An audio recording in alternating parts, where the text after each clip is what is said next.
রাসূল সাল্লাল্লাহু আলাইহি সাল্লামের মিলাদুন নবী, রাসূল সাল্লাল্লাহু আলাইহি সাল্লামের আমরা জন্ম কীভাবে পালন করব বলেন তো?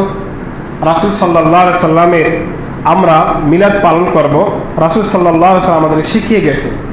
প্রথম করণীয় হলো আমরা প্রত্যেক সোমবারে রোজা থাকতে পারি, শুকরানা স্বরূপ রোজা রাখতে পারি।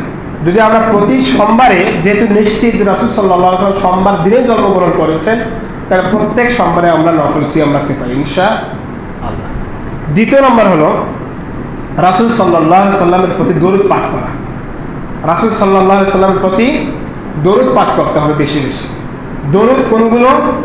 দরুদ ইব্রাহিম, আল্লাহুম্মা সাল্লি আলা মুহাম্মাদ ওয়া আলা আলি মুহাম্মাদ কামা সাল্লাইতা আলা ইব্রাহিম ওয়া আলা আলি ইব্রাহিম ইন্নাকা হামিদুম মাজিদ, অথবা সাল্লাল্লাহু আলাইহি ওয়াসাল্লাম, অথবা আল্লাহুম্মা সাল্লি ওয়া সাল্লিম আলা নাবিয়িনা মুহাম্মদ। অথবা তাশাহুদ পড়েন না আপনারা?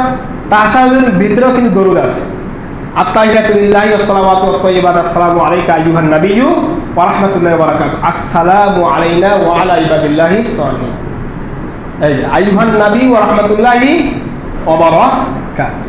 তারপরে তাশাহুদের মধ্যে দরুদ আছে, তারপরে দরুদ ইব্রাহিমের মধ্যে দরুদ আছে, তা এছাড়াও সংক্ষিপ্ত দরুদ সাল্লাল্লাহু আলাইহি সাল্লাম আছে। তো দরুদ পাঠ করবেন।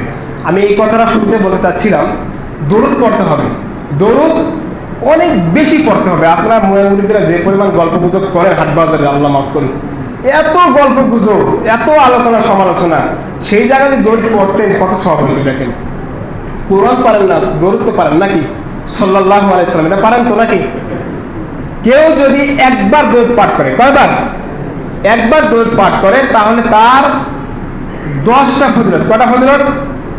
10টা। এক নম্বর, কেউ যদি দরুদ পাঠ করে আল্লাহ তাআলা তার 10টি গুনাহ মাফ করে দেন, সুবহানাল্লাহ। এক নম্বর, কেউ যদি একবার দরুদ পাঠ করে তাহলে তার 10টি সওয়াব, আল্লাহ রাসূল সাল্লাল্লাহু আলাইহি ওয়াসাল্লাম বলেছেন তার 10টি সওয়াব। যদি একবার দরুদ পাঠ করে 3 নম্বর, তাহলে 10টি মর্যাদা বৃদ্ধি করে দেন, সুবহানাল্লাহ। কেউ যদি একবার দরুদ পাঠ করেন তাহলে 10টি রহমত তার প্রতি বর্ষণ করা হয়, সুবহানাল্লাহ। কেউ যদি একবার দরুদ পাঠ করে, ফেরেশতাগণ সেই দরুদ পাঠকারীর জন্য আল্লাহর কাছে দোয়া করতে থাকেন, সুবহানাল্লাহ।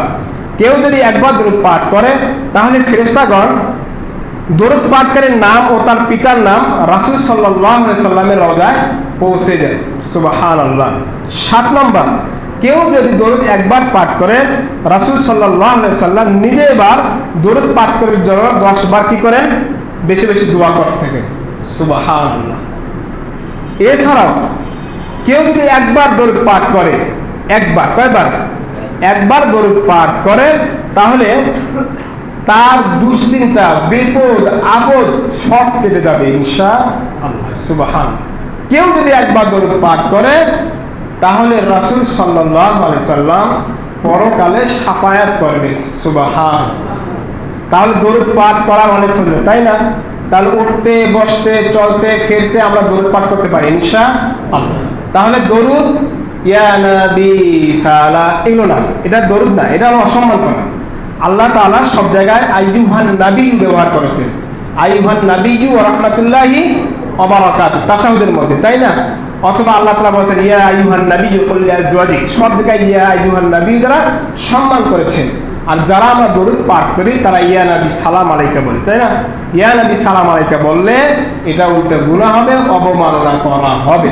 সুতরাং মিলাদ, কিয়াম এগুলো বাদ দিয়ে যে আমলটা করবেন সেটা হলো দরুদ পড়তে হবে বেশি বেশি ইনশাআল্লাহ। দরুদ পড়তে উযু লাগে না, চলতে ফিরতে সবসময় পড়া যায়। নামাজের ভিতরে হলো উযু তো লাগবেই।